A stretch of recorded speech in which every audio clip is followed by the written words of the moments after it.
দেখো বন্ধুরা, আমি আজকে বানাচ্ছি ঘরোয়া পদ্ধতিতে মোগলাই।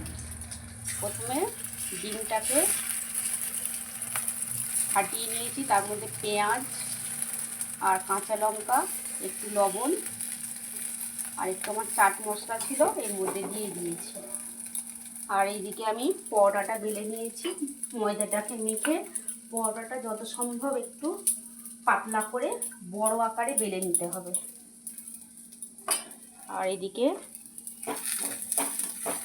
ডিমটাকে অমলেটের আকারে ভেজে নিতে হবে।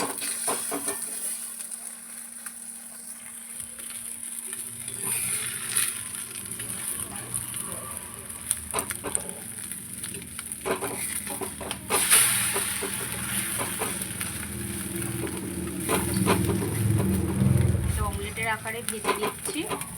নিয়ে এই যে পরোটাটা বেলা আছে এর মধ্যে দিয়ে আমি দেখাবো। আমি আগে থেকে এতগুলো রেডি করে রেখে দিয়েছি। এখানে 1, 2, 3, 4, 5টা আর লাস্ট একটা আছে, এটাই আমি করে দেখাবো।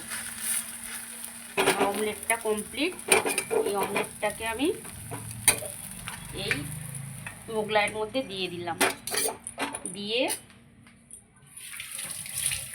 কড়াইয়ের মধ্যে আমি তেলের পরিমাণটা একটু বেশি দিয়ে দেবো, কেন ওটা ডুবো তেলে ভাজতে হবে। তেলটা গরম হতে হতে আমি এদিকে তোমাদের ভাজ করাটা দেখাবো। প্রথমে এইভাবে ভাজ করে নেবে, তারপরে এই পাশ থেকে নিয়ে গিয়ে এই পাশে ভাঁজ করবে। যতটা পরোটাটা পাতলা করে বেলা হবে খেতে ক্রাঞ্চি হবে ও কাঁচাও থাকবে না। এই ভাঁজ করলাম, এদিক থেকে নিয়ে এই ভাঁজ করলাম। এই ভাঁজ করা হয়ে গেল। আমি তেলের পরিমাণ আরেকটু বেশি দেব কড়ায়। তেলটা এবার গরম হতে থাক। আমার এখানে মোটামুটি দেখো 6 পিস রেডি। এগুলোকে আমি একটা একটা করে ভাজবো। এগুলো একটু ছোট হয়েছে, এগুলো হাত দিয়ে চেপে চেপে পাতলা করা যেতেই পারে। এবার আমি এই গরম তেলের মধ্যে ছেড়ে দেব। গ্যাসের ফ্লেমটা একটু আমি কমিয়ে দেব, নাহলে এক পাশ তাড়াতাড়ি লাল হয়ে যাবে আর অন্যদিকে কাঁচা থেকে যাবে। এটা লো ফ্লেমেই ভালো হবে।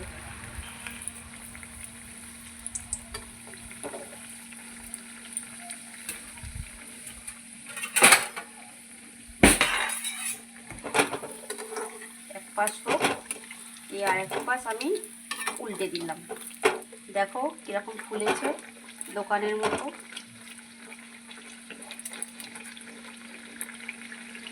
সবসময় তোমরা কিন্তু এটা লো ফ্লেমে করবে, তবে এটা এপিট ওপিট ভালো করে ভাজা হবে আর খুব ক্রাঞ্চি হবে।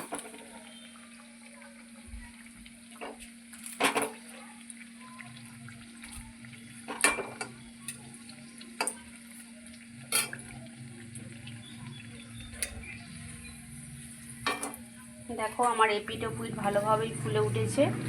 আমি আরেকটু ভালো করে ভেজে নেব।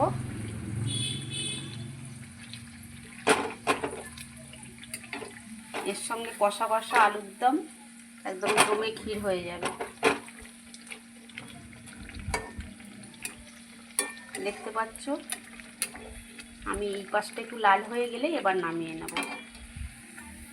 তোমরা এইভাবে একবার বাড়িতে বানিয়ে খেয়ে দেখবে, অবশ্যই ভালো লাগবে।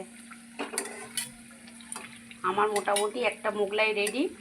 যদি ভালো লেগে থাকে আমার চ্যানেলটাকে সাবস্ক্রাইব করে দেবে আর কমেন্ট আর শেয়ার করতে ভুলবে না। এটা আমার হয়ে গেল, আমি এবার নামিয়ে নেব।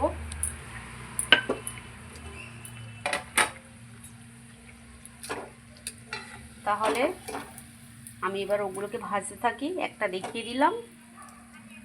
টাটা বন্ধুরা।